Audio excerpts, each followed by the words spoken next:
নদীটা খুব সুন্দর, তাই না? হুম, ঠিক আপনার মতো। বেকুব হয়ে নিহারিকা রূপলের দিকে তাকালো। রূপলের মাথাটা খারাপ হয়ে নাকি তা বোঝার চেষ্টা করলো। নিহারিকাকে আরো এক দফা অবাক করে দিয়ে রূপল দুটো সিঁড়ি টপকে এসে নিহারিকা যে সিঁড়িটিতে বসেছে সেই সিঁড়িটিতে বসলো। স্থির দৃষ্টিতে এসে নিহারিকার দিকে তাকালো। কৌতূহল নিয়ে প্রশ্ন ছুড়ল। বাই দ্য ওয়ে নিহারিকা, গতকাল আপনি টিউশন থেকে কোথায় গিয়েছিলেন? কোষ ভর্তি পানি নিয়ে নিহারিকা অবুঝ দৃষ্টিতে রূপলের দিকে তাকালো। নির্বোধ গলায় শুধালো। কোথায় যাব আবার? এই তো কোনো ফ্রেন্ডের বাড়িতে বা কোনো রেস্টুরেন্টে খেতে গিয়েছিলেন? না তো, আমি তো কাল টিউশনিও করাইনি, সোজা বাড়িতে ফিরে এসেছিলাম। হঠাৎ এই প্রশ্ন কেন? ডু ইউ নো নিহারিকা, আপনার ব্লাডে ড্রাগস পাওয়া গেছে। অমনি অস্থির হয়ে উঠল নিহারিকা। শুকনো মুখে সে রূপলের দিকে তাকালো। কিছুক্ষণ রূপলের দিকে অবিশ্বাস্য দৃষ্টিতে তাকিয়ে থেকে কাটকাট গলায় পাল্টা প্রশ্ন ছুড়ল। হোয়াট? আমার রক্তে ড্রাগস পাওয়া গেছে? হুম, কেউ হয়তো আপনাকে খাবারের সাথে অথবা কোনোভাবে ড্রাগস দিয়েছে। মনে করার চেষ্টা করুন তো, কাল রাতে আপনি কি কি করেছিলেন, কিংবা আপনার সাথে কাল কি কি ঘটেছিল। কাল রাতের সমস্ত ঘটনা নিহারিকা বেশ মনোযোগ দিয়ে ভাবতে লাগলো। কিছু দূর ভাবনার পর সে হঠাৎ উত্তেজিত হয়ে উঠল। বিস্ফোরিত গলায় বলে উঠল। যেই লোকটার সাথে কাল ধাক্কা খেয়েছিলাম সেই লোকটা নয় তো? মরিয়া হয়ে উঠল রূপল। নিহারিকার দিকে ঝুঁকে এলো সে। অধীর গলায় প্রশ্ন ছুড়ল। কোন লোকটা? কার সাথে আপনি ধাক্কা খেয়েছিলেন বলুন। কাল যখন আমি রাস্তায় আহ, আনমনা হয়ে হাঁটছিলাম, ঠিক তখনই মনে হয়েছিল আমি কারোর সাথে ধাক্কা খেয়েছি। শিট, আমি তখন লোকটার দিকে ফিরে তাকালাম না কেন? সন্দেহের দৃষ্টিতে রূপল নিহারিকার দিকে তাকালো। ভ্রুযুগল কিঞ্চিত কুঁচকে এলো তার। তৎপর গলায় নিহারিকার দিকে প্রশ্ন ছুড়ল। আপনি কি আমাদের থেকে কিছু আড়াল করছেন নিহারিকা? আপনি এভাবে চুপচাপ থাকলে কিন্তু সমস্যার কোনো সমাধান হবে না। নির্ভয়ে আপনি আমাকে সবটা খুলে বলতে পারেন। আপনি তো ব্রিফ গার্ল, তাই না? কিসের এত ভয় আপনার?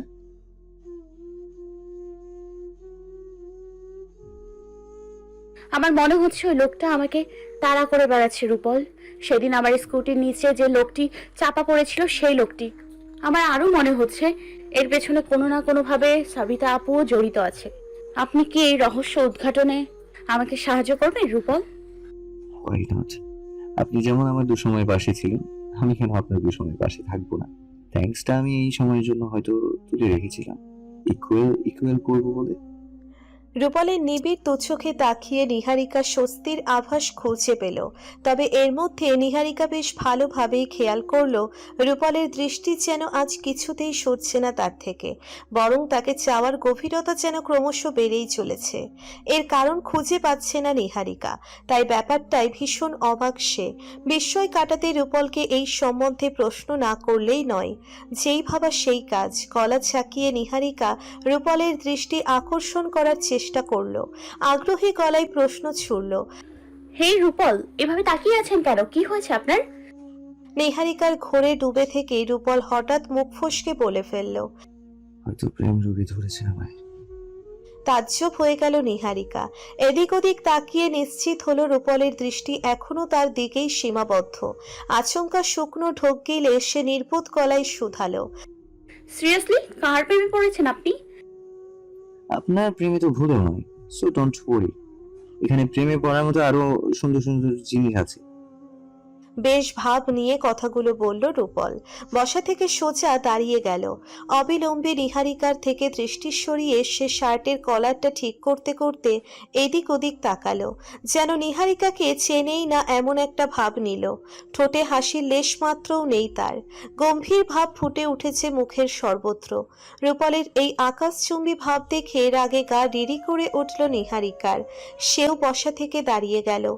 রূপলের মুখের কাছে আঙ্গুল তুলে সে দাঁতে দাঁত চেপে রূপলকে শাসিয়ে বলল। যদিও আমার প্রেমে পড়েন না, আমি কিন্তু আপনাকে পাত্তা দিব না। পরিবারের ঠিক করা ছেলেকেই বিয়ে করব।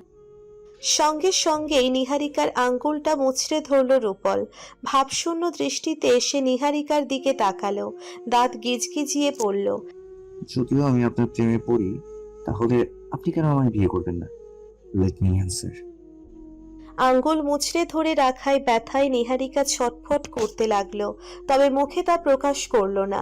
এই তুচ্ছ ব্যথা সহ্য করার ক্ষমতা সে রাখে তা বোঝাতে চাইল রূপলকে। অসহ্যকর দৃষ্টিতে নিহারিকা এবার রূপলের দিকে তাকালো, রাগী গলায় বলল, কারণ অতিরিক্ত সুদর্শন ছেলেদের চরিত্রে ঠিক থাকে না, ক্যারেক্টারলেস হয়। আমি যেমন কালো তেমনই কালো ছেলেকেই বিয়ে করব। কেউ কাউকে ঠকানোর সম্ভাবনা থাকবে না। এসব ভুয়া লজিক আপনাকে কে শেখায়? গায়ের রঙে মানুষের চরিত্র বোঝা যায়? কোন জ্যোতিষীর কাছ থেকে এই অবাস্তব ঘটনা শুনছেন? যা আমার নিজের জীবনের সাথে ঘটে গেছে তা আমি অন্যের জীবন থেকে শিখতে যাব কেন? শুধু আমার ক্ষেত্রেই নয়, বরং আমার পরিচিত অনেক কাছের মানুষদের সাথে এমন ঘটনা অহরহ ঘটেছে। সুন্দর পুরুষদের নারীদের প্রতি লোভ থাকে বেশি। তারা মেয়েদের মন নিয়ে খেলতে পছন্দ করে। আমি আমার জীবন থেকে যতটুকুনি উপলব্ধি করতে পারলাম, আপনাকেও ঠিক ততটুকুই বললাম। নিহারিকার আঙ্গুলটা ছেড়ে রূপল নিজের রাগকে সংযত করার চেষ্টা করলো। ঠান্ডা মাথায় সে নিহারিকার দিকে প্রশ্ন ছুড়ল, ওকে ফাইন, আগে আপনি আমার প্রশ্নের উত্তর দিন তো ভেবে। হাতের 5টা আঙ্গুল কি সমান? ব্যথা নিয়ে আঙ্গুলটা ঘষতে ঘষতে নিহারিকা ঠোঁট উল্টে রূপলকে বলল, না, বাট পৃথিবীর সব সুদর্শন ছেলেরা খারাপ হয়, তার মধ্যে আপনি একজন। ও রিয়েলি? আমি আপনার চোখে খারাপ? তা কি খারাপ করেছি আপনার সাথে? কেমন, টেল মি। সেদিন রাতের কথা মনে নেই? আপনি আমার গালে চুমু খেয়েছিলেন। রাগী ভাবমূর্তি পাল্টে ব্যগ্র হাসল রূপল। আপত্তিকর ভঙ্গিতে নিহারিকার দিকে এক কদম এগিয়ে এলো, ডান পিটে গলায় বলল, হ্যাঁ তো, গাড়ি তো চুমু খেয়েছি, ঠোঁটে তো খাইনি। নেক্সট টাইম ঠোঁটে খাবো। আমি তো এমনিও খারাপ, অমনিও খারাপ, তো খারাপ কাজ করেই না হয় খারাপ হলাম। অমনি নিহারিকার ঠোঁটে হাত চলে গেল, বড় বড় চোখে সে রূপলের দিকে তাকালো। রূপলের ব্যবহার আচরণে সে হতবাক না হয়ে পারল না। দিন দিনে কি অবনতি হচ্ছে রূপলের! এই জন্যই বুঝি পুরুষ লোকের সঙ্গ এত খারাপ। বেলেহাজ কথাবার্তা বলতেও তাদের মুখে আটকায় না। নিহারিকার ভয়ার্থ এবং চুপসে যাওয়া মুখখানি দেখে ভিতরে ভিতরে রূপলের বেশ পাশবিক আনন্দ হচ্ছিল, তবে উপরে সে বেশ গা ছাড়া ভাব নিল। প্যান্টের পকেটে হাত গুছিয়ে ভাবে ডুবোনো গলায় বলল, নেক্সট টাইম আমাকে খারাপ বলার আগে দুবার ভাববেন, ওকে? যখনই আমি নোটিস করব আপনি আমাকে খারাপ ভাবতে শুরু করেছেন, তখন কিন্তু আমি আপনার ঠোঁটে। কথার মাঝখানে রূপলকে থামিয়ে দিল নিহারিকা। রূপলের ঠোঁট কাটা কথা তার একদমই সহ্য হচ্ছিল না, গায়ে কাটা দিচ্ছিল। অদ্ভুত সুন্দর এক অনুভূতি হচ্ছিল, যে অনুভূতি তার হৃদয়কে অস্থির করে তুলছিল। বেশিক্ষণ এই অস্থিরতা তার মধ্যে কাজ করতে থাকলে জ্ঞান হারাতে বেশি সময় লাগবে না তার। তাই নিহারিকা রূপলকে উপেক্ষা করে নদীর ঘাট পার হয়ে সে সামনের দিকে হাঁটা ধরল। রূপল ও নিহারিকার পিছু নিল। প্রসঙ্গ পাল্টাতে নিহারিকা অস্থির হয়ে উঠল, পিছু ঘুরে তৎপর দৃষ্টিতে রূপলের দিকে তাকালো, নিঃশ্বাসহীন গলায় বলল, আমাদের এখন রহস্য উদ্ঘাটন করতে হবে মিস্টার রূপল। সাবিতা আপুর বাসায় যেতে হবে, please hurry up. Oh no, আবার মিস্টার রূপল কেন? রূপলই তো ঠিক ছিল। ভ্রুযুগল কুচকে এলো নিহারিকার, কপালেও কয়েক দফা ভাঁজ পড়ল। সন্দেহের দৃষ্টিতে এসে পিছু ফিরে রূপলের দিকে তাকালো, কঠিন গলায় প্রশ্ন ছুড়ল, এই, আপনি কি আমার সাথে লাইন মারার চেষ্টা করছেন? গা ছাড়া ভাব নিল রূপল। পুনরায় প্যান্টের পকেটে হাত গুছল, জবাবে নিহারিকাকে রাগানোর জন্য বলল, নাই তো, আপনি আমাকে মারার চেষ্টা করছেন। আমার মনকে বারবার। এর মধ্যেই ভিড়ের মাঝখানে কেউ এসে নিহারিকার গায়ের সাথে ধাক্কা খেয়ে সোজা হেঁটে চলে গেল পার্কের গেটের দিকে। পুরুষালী শরীরের ধাক্কা, বেশ শক্তপোক্ত এই ধাক্কা। ব্যথায় ওহ করে উঠল নিহারিকা। কথা বলা থামিয়ে দিল রূপল। ভ্রুযুগল কুচকে সে লোকটির যাওয়ার পথে তাকালো। শূন্য গলায় নিহারিকার দিকে প্রশ্ন ছুড়ল, ব্যথা পেয়েছেন? সামান্য। ফট করে রূপলের মাথায় কিছু একটা কাজ করলো। অস্থির হয়ে উঠল সে, সঙ্গে সঙ্গেই লোকটির পিছু নিল সে। অবাক হয়ে নিহারিকা দৌড়তে থাকা রূপলের দিকে তাকিয়ে রইল। এক পর্যায়ে সেও রূপলের পিছনে দৌড়তে লাগলো। উৎকণ্ঠিত গলায় রূপলকে শুধালো, এই রূপল, কি হয়েছে? আপনি হঠাৎ দৌড়চ্ছেন কেন? দৌড়নো অবস্থাতেই রূপল পিছু ফিরে রাগী গলায় নিহারিকাকে বলল, হাউ স্ট্রেঞ্জ নিহারিকা, লোকটা আপনার গায়ে আস্ত একটা সিরিঞ্জ ঢুকিয়ে দিল আর আপনি টেরও পেলেন না। এনি হাও আপনি তাড়াতাড়ি মেডিকেলে যান, ডক্টরকে বলুন কিছু একটা করতে। ড্রাগসের প্রভাব যেন আপনার শরীরে ছড়িয়ে পড়তে না পারে তার আগে। দৌড়ে কিছু দূর যেতেই রূপল কালো হুডি পরা লোকটিকে পার্কের গেটের বাইরে দেখতে পেল। প্যান্টের পকেটে হাত গুজে লোকটি বেশ নিশ্চিত রূপে দাঁড়িয়ে আছে। সাধারণ মানুষদের সাথে বেশ স্বাভাবিকভাবেই মিশে গেছে লোকটি। মনে হচ্ছে যেন পৃথিবীর সবচেয়ে সরল সোজা খুবই নির্বোধ লোক একমাত্র তিনি। লোকটির পাশে শান্ত এবং স্থিরভাবে দাঁড়ালো রূপল। তব্ধশ্বাস ফেলে সে পাশ ফিরে ধীর গলায় লোকটিকে বলল। Hi young man. সঙ্গে সঙ্গেই লোকটি পাশ ফিরে রূপলের দিকে তাকালো। নিহারিকা এতক্ষণ রূপলের পাশেই দাঁড়িয়েছিল। হুডির ভিতর থেকে লোকটি চোখ তুলে রূপলের দিকে তাকাতেই নিহারিকার চোখের সামনে লোকটির চেহারা ভেসে উঠল। সঙ্গে সঙ্গেই নিহারিকা অস্থির হয়ে উঠল। জায়গা থেকে প্রস্থান নিয়ে সে রাস্তায় গাড়ির সন্ধান করতে লাগলো। ব্যস্ত গলায় রূপলকে বলল। এই লোকটি সেই লোক রূপল, প্লিজ তাকে ক্যাচ করুন, আমি হসপিটালে যাচ্ছি। উত্তেজিত হয়ে যেই না লোকটি ছুটে পালাতে যাবে অমনি রূপল পেছন থেকে লোকটির হুডির মাথা টেনে ধরল। বল না পেয়ে সঙ্গে সঙ্গেই লোকটি দাঁড়িয়ে গেল। টানতে টানতে রূপল লোকটিকে নিয়ে একটা জনমানবহীন নিরিবিলি জায়গায় দাঁড়ালো। আক্রোশ ভরা দৃষ্টিতে লোকটি রূপলের দিকে ফিরে তাকিয়ে রইল, যেন এক্ষুনি রূপলকে আস্ত চিবিয়ে খাবে। অমনি রূপল অট্ট হেসে দিল। মুহূর্তেই সেই হাসি তার ভয়ঙ্কর রূপ নিল। হাসির মধ্যেই সে হিংস্রতা ফুটিয়ে তুলে লোকটিকে বলল। খুবই সস্তা প্ল্যানিং তোর। একই প্ল্যান বারবার কাজে লাগানো কখনো মাস্টার মাইন্ডের কাজ হতে পারে না। তুই হয়তো ভুলে গিয়েছিস নিহু খুবই ধূর্ত মেয়ে, সে ধরে ফেলেছে তোর চালাকি। তা না বুঝেই তুই দ্বিতীয়বার একই প্ল্যানিং কাজে লাগালি আর ধরাও পড়ে গেলি। সো স্যাড অফ ইউ ইয়ার। বলেই রূপল লোকটির নাক বরাবর জোরে এক ঘুষি মারল। সঙ্গে সঙ্গেই লোকটির নাক থেকে গড়গড়িয়ে রক্ত ঝরতে লাগলো। আশ্চর্যের ব্যাপার হলো এত অসহনীয় ব্যথা পাওয়ার পরেও লোকটি মুখ থেকে কোনো আর্তনাদ প্রকাশ করলো না। শুধু তাই নয়, তার মুখ থেকে কোনো কথাই বের হচ্ছে না। রূপলকে শাসাচ্ছে না, হুমকি ধমকি দিচ্ছে না, এমনকি নিজের পক্ষে সাফাইও দিচ্ছে না। ব্যাপারটায় ভীষণ অবাক হলো রূপল। হুডির কলার চেপে ধরে সে লোকটিকে এনে তার মুখোমুখি দাঁড় করালো। চোয়াল উঁচিয়ে প্রশ্ন করলো। কি হলো, তুই চুপ করে আছিস কেন? নিজের পক্ষে কিছু বলবি না? আমাকে হুমকি দিবি না? লোকটি তবুও চুপ রইল, কেবল রাগে ফোঁসফোঁস করতে থাকলো। মুখ থেকে বের হয়ে আসা রক্তগুলো সে থুতুর মাধ্যমে ফেলতে লাগলো। ভ্রু উঁচিয়ে রূপল এবার থমথমে গলায় প্রশ্ন ছুড়ল। এই তুই কি বোবা? অমনি লোকটি মাথা নাড়িয়ে হ্যাঁ বুঝালো। হতবিহ্বল হয়ে রূপল লোকটির দিকে তাকিয়ে রইল। প্রশ্ন ছুড়ল। ছবিটা কি তুই চিনিস? লোকটি মাথা নাড়িয়ে হ্যাঁ বুঝালো। পুনরায় উদ্যমী গলায় রূপল প্রশ্ন ছুড়ল। ছবিটা এখন কোথায় আছে তুই জানিস? লোকটি আবারও মাথা নাড়িয়ে হ্যাঁ বুঝালো। উত্তেজিত হয়ে উঠল রূপল। লোকটির কলার ধরে টানতে টানতে সে লোকটিকে নিয়ে রাস্তায় চলে এলো। ঝাঁঝালো গলায় লোকটিকে লক্ষ্য করে বলল। তুই এক্ষুনি আমাকে সবিতার কাছে নিয়ে যাবি। সকাল থেকেই তাকে আমি ফোনে পাচ্ছি না, মনে হয় না সে বাড়িতেও আছে বলে। ইদানিং তাকে বাড়িতে খুঁজে পাওয়া যায় না। দিদিকেও কাল রাতে সবিতা আমাদের বাড়ি থেকে নিয়ে গেছে। আমি আমার ভাইজির ব্যাপারে কোনো কম্প্রোমাইজ করব না। ওই পাশ থেকে লোকটির কোনো সারা শব্দ পেল না রূপল। পাবেই বা কি করে? লোকটি তো বলল সে বোবা, কথা বলতেই পারে না। তার থেকে উত্তর কিভাবে আশা করা যায়? নিজেই নিজের উপর বিরক্ত হলো রূপল। লোকটির হুডির কলার টেনে ধরে সে হাঁটা থামিয়ে জায়গায় দাঁড়িয়ে পড়ল। পিছু ফিরে আহত এবং রাগে ক্রোধান্বিত লোকটির দিকে তাকিয়ে বিরক্ত প্রকাশ করে বলল। ধ্যাৎ, কাকে কি বলছি আমি? তুই তো বোবাই, আমার প্রশ্নের উত্তর দিবি কিভাবে? এই বলে রূপল কিছু একটা ভেবে পুনরায় লোকটির দিকে প্রশ্ন ছুড়ল। সবিতা এখন কোথায় আছে? সেই জায়গার নাম ঠিকানা তুই আমাকে লিখে দিতে পারবি? লোকটি মাথা নাড়িয়ে হ্যাঁ বুঝালো। পাশের টং দোকান থেকে একটি খাতা কলম নিয়ে রূপল লোকটির হাতে ধরিয়ে দিল। দ্রুত গলায় বলল। নে, জায়গার নাম ঠিকানাটা লিখে দে। লেখার সময় অসম্ভব হাত কাঁপছিল লোকটির। কলমটা বারবার হাত থেকে পড়ে যাচ্ছিল। কাঁপা কাঁপা হাতে যেন সে খাতায় লতাপাতা আঁকছিল। মাথা গরম হয়ে গেল রূপলের। লোকটি যে অভিনয় করছে তা বুঝতে বেশি বেগ পেতে হলো না তার।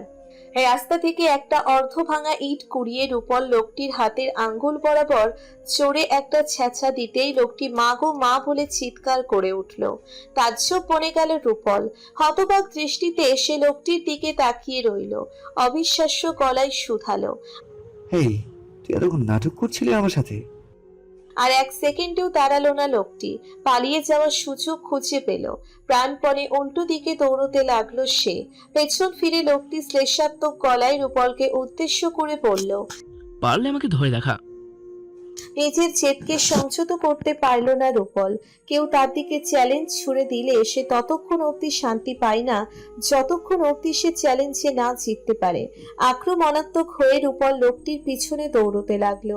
রুদ্রাক্ষের ন্যায় রক্তবর্ণ ধারণ করে লোকটিকে বলল, আমার হাত থেকে পালাতে পারিস কিনা তা আগে ভেবে দেখ। দুজনের মধ্যে দৌড়াদৌড়ি শুরু হয়ে গেল। ঘন্টা খানেক সময় পার করে লোকটি তার প্ল্যানিং অনুযায়ী এখান থেকে ওখানে দৌড়াদৌড়ি করে রূপলকে নিয়ে একটি ভাঙাচোরা বাড়িতে চলে এলো। বাড়িটি দেখতে যেমন স্যাঁতসেঁতে ছিল তেমনি অত্যন্ত নির্জন একটি জায়গায় ছিল। তাদের পাশের এলাকায় যে এমন একটি ঘন নিরিবিলি ভুতুড়ে জায়গা আছে তা জানা ছিল না রূপলের। ওপর থেকে এই একতলা বিশিষ্ট বাড়িটি দেখতে দুর্গন্ধযুক্ত কুৎসিত ভাঙাচোরা হলেও ভেতর থেকে মানুষের বসবাসযোগ্য এইটুকুনি আন্দাজ করতে রূপলের খুব একটা ভাবতে হয়নি। দৌড়তে দৌড়তে রূপল বাড়ির এই দিকগুলো খেয়াল করছিল। অমনি তার গাটা কেমন যেন ছমছম হয়ে উঠল। লোকটি এতক্ষণে বাড়ির পূর্ব দিকে থাকা রুমটির কাঠের দরজাটি খুলে রুমটির ভিতর ঢুকে পড়ল। দৌড়ের বেগে রূপলও কিছু না ভেবে চিন্তেই লোকটির সাথে সাথে রুমটিতে ঢুকে গেল। রুমটিতে ঢোকা মাত্রই রূপল অবাক হয়ে গেল। 2-3টি রুম মিলিয়ে বোধহয় একটি রুম তৈরি করা হয়েছে। কয়েকটি ভাঙাচোরা খাট পড়ে আছে রুমটিতে। দামি কোনো আসবাবপত্র না থাকলেও রুমটিতে হকি স্টিক থেকে শুরু করে ছুরি চাপাতি লোহা কোনো কিছুরই কমতি ছিল না। খোলা জানালা দিয়ে আসা সূর্যের আলোয় রূপল এতটুকুনি বেশ ভালোভাবেই আন্দাজ করতে পারল। সব মিলিয়ে খুবই লোমহর্ষক একটি পরিবেশ। রূপল বুঝতে পারছিল সে খুব বড় একটি ট্র্যাপে আটকে গেছে। এই ট্র্যাপ থেকে বের হয়ে যাওয়াটা এত ইজি নয়। রুমের ভিতর ঢুকতেই রূপলের মনে হলো তার পিছন থেকে কেউ এসে রুমের দরজাটি লাগিয়ে দিল। ঝট করে পিছু ফিরে তাকালো রূপল। সবিতাকে হঠাৎ দেখে অবাক হয়ে গেল সে। কদাচিৎ হেসে সবিতা রূপলের দিকে এগিয়ে এলো। বুকের উপর দুহাত গুছিয়ে বেশ খামখিয়ালি স্বরে বলল, কি রূপল, খুব অবাক হচ্ছ আমাকে দেখে? ভ্রু যুগল কুচকালো রূপল। সন্দেহের দৃষ্টিতে তাকালো সবিতার দিকে। উত্তেজিত গলায় শুধালো, তুমি এখানে কি করছো? আর রিদি কোথায়? হাত দুটো ছেড়ে বেশ গা ছাড়া ভাব নিয়ে সবিতা বলল, বিক্রি করে দিয়েছি তোমার হিত থেকে, তাকে আর কোথাও খুঁজে পাবে না তোমরা। অমনি রূপলের মাথাটা ফট করে গরম হয়ে গেল। আকপাচ না ভেবেই সে প্রখর হিংসাত্মক হয়ে সবিতার গালে ঠাস করে এক চড় বসিয়ে দিল। সঙ্গে সঙ্গেই সবিতা গালে হাত দিয়ে রাগে কটমট করে খানিক চেঁচিয়ে বলল, আকাশ, কোথায় তুমি? শিগগিরই বের হয়ে এসো, রূপল আমার গায়ে হাত তুলেছে। হুডির ভিতরে থাকা লোকটির নাম যে আকাশ তা বুঝতে বেশি সময় নিতে হলো না রূপলকে। হাতে থাকা হকি স্টিকটি ঘোরাতে ঘোরাতে অন্ধকার থেকে বের হয়ে এলো। রূপলের দিকে এক পা দুপা করে হেঁটে এসে লোকটি হেয়ালির স্বরে রূপলকে শুধালো, কি মিস্টার পারফেক্ট, খুব অনুতাপ হচ্ছে তাই না? কেন চ্যালেঞ্জটা অ্যাকসেপ্ট করলেন তানিয়া? রূপল বেশ স্বাভাবিক থাকার চেষ্টা করলো। ভয় ভীতির বিষয়টা ঘুণাক্ষরেও বুঝালো না সে। নিজের দুর্বল জায়গা বুঝতে দিলেই তাকে এর মাসুল দিতে হবে। শার্টের কলারটা ঠিক করে রূপল পকেটে দুহাত গুজে দাঁড়ালো। ভাবশূন্য গলায় লোকটির মুখোমুখি দাঁড়িয়ে বলল, তোকে জাস্ট 10 মিনিট সময় দিলাম। এই সময়ের মধ্যে বলে দে নিহুর সাথে তোর কিসের শত্রুতা, কোন কারণে তুই নিহুর ক্ষতি করতে চাইছিস? অমনি পাশ থেকে সবিতা অট্ট হাসলো। রূপলকে এসে বিদ্রুপ করে বলল, কি বললে? নিহু? ইদানিং লক্ষ্য করছি এই ধূত মেয়েটার প্রেমে তুমি বেশ ভালোই মজেছ। আমার প্রায় ফোনটাকে ভুলেই গেছো। সুচালো দৃষ্টিতে রূপল পাশ ফিরে সবিতার দিকে তাকালো। তীক্ষ্ণ গলায় বলল, যদি সত্যি আমি নিহুর প্রেমে মজে থাকি তো আমি বলবো হ্যাঁ, বেশ করেছি আমি তার প্রেমে মজেছি।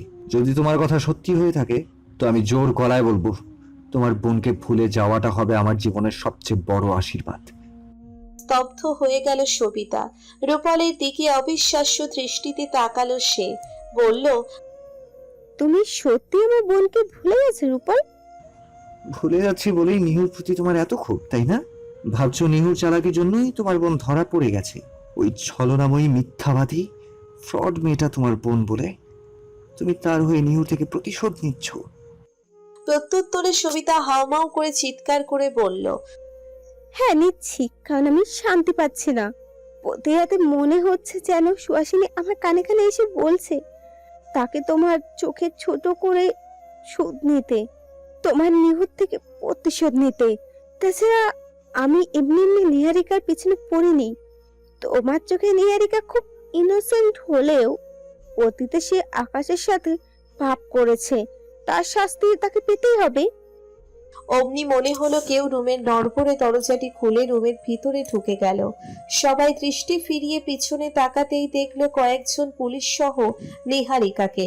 ভয়ে সিটিয়ে গেল আকাশ এবং সবিতা। দুইজনই চোখে মুখে আতঙ্ক নিয়ে পিছু হটতে লাগলো। লাঠি ঘোরাতে ঘোরাতে পুলিশ ইন্সপেক্টর আকাশ এবং সবিতার দিকে এগিয়ে আসতে লাগলেন। দাঁত চিবিয়ে বললেন, বাহ, ভালোই আস্তানা তো খুঁজে বের করেছিস তোরা।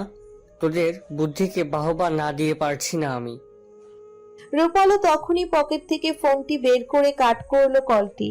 ব্যগ্র হেসে এসে বিধ্বস্ত আকাশ এবং সবিতার দিকে তাকিয়ে বলল, এখন আর কয়েকটা লাইন রেখে বা কি লাভ, কাট করে দেই। রূপালের বুদ্ধি ধরতে পেরে আকাশ এবার বেশ ভয়ঙ্কর হয়ে উঠল। রূপালকে উদ্দেশ্য করে সে ছাঝালো গলায় বলল, তুই আমার জালে আমাকে ফাঁসিয়েছিস তাই না? কল লোকেশন ট্রেস করে পুলিশকে এই অবধি নিয়ে এসেছিস। ক্রূর হেসে রূপাল বলল, একটু বুদ্ধি না খাটালে কি চলে বল? আমি যখন বুঝতে পারছিলাম আমি তোর ট্র্যাপে পা দিয়ে ফেলেছি, তখনই আমি নিহুকে কল করি, আর কথা না বলে কলটা এভাবেই ফেলে রাখি। আমি জানতাম নিহু খুব চতুর, আমার কলের উদ্দেশ্য সে বুঝতে পারবে। আমার ইশারা সে বুঝে কলটা হোল্ডে রেখেছিল। পুলিশের সাথে যোগাযোগ করে আমাদের লোকেশন ট্রেস করে এই অবধি পৌঁছেও গেল। এমনিতেই আকাশ নিহারিকার উপর ক্ষিপ্ত, তার উপর রূপল এবং নিহারিকার এই চালাকি, সব মিলিয়ে আকাশ ফ্রাস্ট্রেট হয়ে উঠল। হাতের কাছে একটি হকি স্টিক পাওয়া মাত্রই সে ভীতু নিহারিকার দিকে হকি স্টিকটি ছুঁড়ে মারার চেষ্টা করলো। সঙ্গে সঙ্গেই পুলিশ ইন্সপেক্টর ক্ষিপ্ত হয়ে এসে পিছন থেকে আকাশকে পেঁচিয়ে ধরলেন। দাঁত কিরমিরিয়ে আকাশের কানে কানে বললেন, বুকের পাটা খুব বেড়ে গেছে তোদের, তাই না? পুলিশের সামনেও মারামারি। নিহারিকার উপর রাগ ঝেড়ে আকাশ তথস্থ গলায় পুলিশকে বলল, এই মেয়েটা আমার জীবন ধ্বংস করে দিয়েছে স্যার, আমাকে পথের ফকির বানিয়ে দিয়েছে। আপনি জানেন সে কি করেছে আমার সাথে? তৎক্ষণাৎ নিহারিকা জায়গা থেকে নড়েচড়ে দাঁড়ালো। রূপলকে উপেক্ষা করে এসে সে কাতর ভঙ্গিতে আকাশের মুখোমুখি দাঁড়ালো। চোখের জল ছেড়ে সে অনুতপ্ত গলায় আকাশের দিকে তাকিয়ে বলল, বিশ্বাস করুন, সেদিন অ্যাক্সিডেন্টটা আমার কারণে হয়নি, হয়েছে দিশার কারণে। আমি দিশাকে বলেছিলাম এত স্পিডে স্কুটি না চালাতে, কিন্তু সে আমার কথা শোনেনি। তখন অনেক রাত ছিল, রাস্তাঘাটও প্রায় শুনশান ছিল। তুলির বার্থডে সেলিব্রেট করে বাড়ি ফিরছিলাম আমরা। রাতের আধারে হয়তো সে রাস্তাঘাট ভালোভাবে খেয়ালও করেনি। তখনই কোথা থেকে এসে যেন আপনি স্কুটির নিচে পড়ে গেলেন। বিশ্বাস করুন, আমি অনেক চেষ্টা করেছি আপনাকে হসপিটালে নিয়ে যাওয়ার, কিন্তু দিশা আমাকে সেই সুযোগটা দেয়নি। জোর করে আমাকে অ্যাক্সিডেন্ট স্পট থেকে টেনে হেঁচড়ে নিয়ে গেছে। সেদিনের পর থেকে আমি আপনাকে অনেক খুঁজেছি, বিভিন্ন হসপিটালে আপনার সন্ধান করেছি, কিন্তু আপনাকে কোনো হসপিটালে খুঁজে পাইনি। নিহারিকা কথা একরত্তিও বিশ্বাস করতে পারল না আকাশ। ক্ষোভ দেখিয়ে সে বাজখাই গলায় চিৎকার করে বলল, মিথ্যা বলছেন আপনি। হ্যাঁ, মিথ্যা বলছেন। দিশা বলেছে সেদিন স্কুটি আপনি চালিয়েছেন, আর অ্যাক্সিডেন্টটা আপনার ভুলের কারণে হয়েছিল। তখনই নিহারিকার পক্ষ নিয়ে আকাশের মুখোমুখি দাঁড়ালো রূপল। নিহারিকাকে অবাক করে দিয়ে সে সোজা সাপটা গলায় আকাশকে বলল, নিহু কখনো মিথ্যা বলতে পারে না। দিশা মেয়েটা যে মিথ্যা বলেছে সেই বিষয়ে আমার কোনো সন্দেহ নেই। আচ্ছা, এসব কোনো ব্যাপার না। পুলিশের দু একটা লাশের বাড়ি খেয়েই দিশা ফরফরিয়ে মুখ থেকে সব সত্যি কথা বের করে দিবে। এখন বল হৃদি কোথায়? কোন গর্তে লুকিয়েছিস তাকে? জবাবে আকাশ কিছু বলার পূর্বেই পুলিশের ভয়ে কাঁপতে কাঁপতে সবিতা বলল, ঋদ্ধি পাশের রুমে আছে, হয়তো ঘুমোচ্ছে। কদাচিৎ হাসল রূপল, চোখ উঁচিয়ে সবিতার দিকে তাকালো, ঠাট্টার স্বরে বলল, হ্যাঁ হ্যাঁ সবিতা, তুমি এত ভয় পাচ্ছ কেন? পুলিশ দেখে সব হাওয়া কি ফোঁস হয়ে গেল? এতক্ষণ তো পাতানো প্রেমিকের পক্ষ নিয়ে খুব ছাড়ছিলে আমায়, শুধু তাই নয় খুব সাহসও দেখাচ্ছিলে। এখন কোথায় গেল সেই সাহস? পশ্চাৎ পথ দিয়ে বের হয়ে গেল? রূপালীর অকপট কথায় যদিও ভীষণ রাগ হচ্ছিল সবিতার, তবে সেই সংকটপূর্ণ মুহূর্তে নিজেকে ধীরস্থির রাখার চেষ্টা করলো। ঠান্ডা মাথায় পরিস্থিতি এড়ানোর চেষ্টা করলো। জবাবে সে মাথা নুইয়ে বেশ নমনীয় গলায় রূপলকে বলল, আকাশ আমার পাতানো প্রেমিক নয় রূপল, আকাশ আমার কলেজ ফ্রেন্ড। ঘটনাচক্রে একদিন তার সাথে আমার দেখা হয়েছিল। তখন তার অসুস্থতা এবং অ্যাক্সিডেন্টের কথা জানতে চাইলে সে আমাকে নিহারিকার সম্পর্কে বিস্তারিত খুলে বলে। আকাশের কথা শুনে তখন মনে হয়েছিল সত্যি হয়তো নিহারিকা আকাশের সাথে অন্যায় করেছে। তাই আমি আকাশের পক্ষ নিয়ে নিহারিকাকে একটা চরম শাস্তি দিতে চেয়েছিলাম। কিন্তু এখন তো নিহারিকার কথা শুনে মনে হচ্ছে আকাশ আর আমি দুজনেই ভুল ছিলাম। সব দোষ আসলে নিহারিকার নয়, বরং দিশার ছিল। কেন যে একতরফা শুনতে গেলাম? আমার উচিত ছিল নিহারিকার কাছ থেকে সব জানতে চাওয়া। এখন বড্ড আফসোস হচ্ছে। সবিতা তার মিষ্টি মিষ্টি কথায় রূপলকে ভোলাতে পারল না। সবিতার চালাকি ধরতে রূপলের 1 সেকেন্ডও সময় লাগলো না। ভনিতা ভুলে রূপল সোজা সাপটা গলায় সবিতাকে বলল, এখন প্যাচে পড়ে আর ভালো মানুষই করতে হবে না সবিতা, তোমার আসল রূপ আমার দেখা হয়ে গেছে। তুমি শুধু অন্যায় করনি, ইভেন তুমি অন্যায়কে প্রশ্রয়ও দিয়েছো, যার শাস্তি তোমাকে আইন দেবে। তবে আমি ভাবতে পারিনি সবিতা তোমরা দু বোনই সেম হবে। ভেবেছিলাম তুমি অন্তত ভালো হবে, কারণ একজন মা কখনো খারাপ মানুষ হতে পারে না। কিন্তু আমার ধারণা সম্পূর্ণ ভুল ছিল সবিতা। ভালো খারাপ কখনো মাতৃত্বে প্রকাশ পায় না। তাছাড়া তুমি তো আমার হৃদয়ের মাও নাও। মা এবং ভালো মানুষ হওয়ার মর্ম তুমি কি বুঝবে? সবিতাকে আর কিছু বলার সুযোগ দিল না রূপল। পুলিশের হাতে আকাশ এবং সবিতাকে তুলে দিল। পরবর্তী মিশন তাদের দিশাকে আটক করা, দিশার মুখ থেকে স্বীকারোক্তি বের করা। হৃদিকে বাসের রুম থেকে রূপল ঘুমন্ত অবস্থায় কোলে তুলে নিল। হৃদি, রূপল এবং নিহারিকা তাদের বাড়ির উদ্দেশ্যে রওনা হয়ে গেল। অন্যদিকে পুলিশ তাদের গাড়ি নিয়ে থানার উদ্দেশ্যে রওনা হলো। নিহারিকাকে বাড়ির সামনে দাঁড় করিয়ে রেখে রূপল হৃদিকে নিয়ে তার বাড়ির ভিতরে প্রবেশ করলো। নিহারিকাকে যদিও রূপল বলেছিল বাড়ির ভিতরে আসতে, তবে নিহারিকা নাকচ করে দিল। এই মুহূর্তে কিছুই ভালো লাগছে না তার, সবকিছু কেমন যেন এলোমেলো লাগছে। নিহারিকার মনের কথা চিন্তা করে রূপল আর তাকে জোর করলো না। হৃদিকে রাখতে বাড়ির ভিতরে ঢুকে গেল। সবিতার সব কুকীর্তি রূপল তার মাকে সংক্ষেপে বলল। সব শুনে নাজনীন বেগম বেশ হাই হুতাশ করলেন। হৃদির জন্য কষ্ট পেলেন। ভবিষ্যতে হৃদির কি হবে তা নিয়ে দুশ্চিন্তায় ডুবে গেলেন। হৃদিকে বিছানার উপর শুইয়ে রেখে রূপল যেই না রুম থেকে বের হতে যাবে, অমনি নাজনীন বেগম উদাস গলায় রূপলকে বললেন, দিদির তো এখন একজন মা প্রয়োজন রূপল, বাবা হিসেবে তুই তো আছিসই। নাজনীন বেগমের আবেগী কথায় রূপল পিছু ফিরল। নিশ্চল দৃষ্টিতে তার মায়ের দিকে তাকালো। কয়েক সেকেন্ড মৌন থেকে হটকারী গলায় প্রশ্ন ছুড়ল, স্ট্রেঞ্জ, হৃদির জন্য আমি মা কোথায় থেকে আনবো? কেন, তুই চাইলেই তো পারিস হৃদির জন্য মা আনতে। রূপল বেশ বুঝতে পারল তার মা কোনো প্রসঙ্গে কথা বলছে, তাই সে তার মাকে প্রশ্রয় না দিয়ে বরং কড়া গলায় বলল, আমি এখনই বিয়ে করতে চাই না মা, সো এইসব চিন্তা মাথা থেকে ঝেড়ে ফেলো। আর কখন বিয়ে করবি তুই? বয়স কি কম হলো তোর? শুধু বয়সটাই দেখলে মা? আমার যে চাকরি বাকরি কিছু নেই তা দেখলে না? একটা বেকার ছেলের হাতে কোন পরিবার তার মেয়েকে তুলে দেবে? হাসালি রূপল, তুই জানিস আমার এই বেকার ছেলের হাতে কত পরিবার তার মেয়েকে তুলে দেওয়ার জন্য হুমড়ি খেয়ে পড়ে আছে। তুই শুধু মুখ খুলে একবার হ্যাঁ বল বাবা, বাকিটা আমি বুঝে নিব। অবিবেকের মতো কথা বলো না তোমা। আমার কি সেলফ রেসপেক্ট নেই যে নিজে কোনো আয় রোজগার না করে একটা মেয়েকে নিজের ঘাড়ে তুলতে যাব? বাপের টাকায় নিজেও চলবো, আমার বউকেও চালাবো। সব সময় তোমার এত বোকা বোকা কথা, মুখটাই নষ্ট করে দাও তুমি। বেশ মেজাজ দেখিয়ে রূপল বাড়ি থেকে বের হয়ে গেল। রূপলের যাওয়ার পথে তাকিয়ে নাজনীন বেগম ফোঁস করে শ্বাস ফেললেন। শক্ত গলায় বললেন, এসব বলে তুই আমাকে থামাতে পারবি না রূপল। আমি তো তোর জন্য মেয়ে দেখবই দেখব, তবে আগে পিয়াসার রিসেপশনটা হয়ে যাক, এরপর তোর বিয়ের জন্য আমি আট ঘাট বেঁধে নামবো। বাইক নিয়ে রূপল বাড়ির মেইন গেটের সামনে যেতেই দেখলো নিহারিকা তার জন্য অপেক্ষা করতে করতে প্রায় অধৈর্য হয়ে পড়েছে। রিকশাও ঠিক করে ফেলেছিল সে বাড়ি যাওয়ার জন্য, তবে রূপলকে দেখে রিকশাটিকে সে চলে যেতে বলল। রূপলের বাইকের পিছনে উঠে বসলো সে, সঙ্গে সঙ্গেই বাইক ছেড়ে দিল রূপল। নিহারিকা প্রথমে রূপলের কাঁধে হাত রাখলেও বাইকের ঝাঁকুনিতে সে হাতটা রূপলের কাঁধ থেকে নামিয়ে নিল। ব্যাপারটাই ভীষণ অবাক হলো রূপল, কপালও কুঁচকে এলো তার। বিস্মিত গলায় সে ড্রাইভিং এ মনোযোগ দিয়েই নিহারিকাকে বলল, আপনার দেখি সবকিছুই উল্টা। ঝাঁকুনি খেলে মানুষ সামনের মানুষটাকে আরো শক্ত করে ধরে যেন পড়ে না যায়, তাই। আর আপনি কিনা ঝাঁকুনি খেয়ে হাতটা নামিয়ে দিলেন। পড়ে যাওয়ার ভয় নেই আপনার?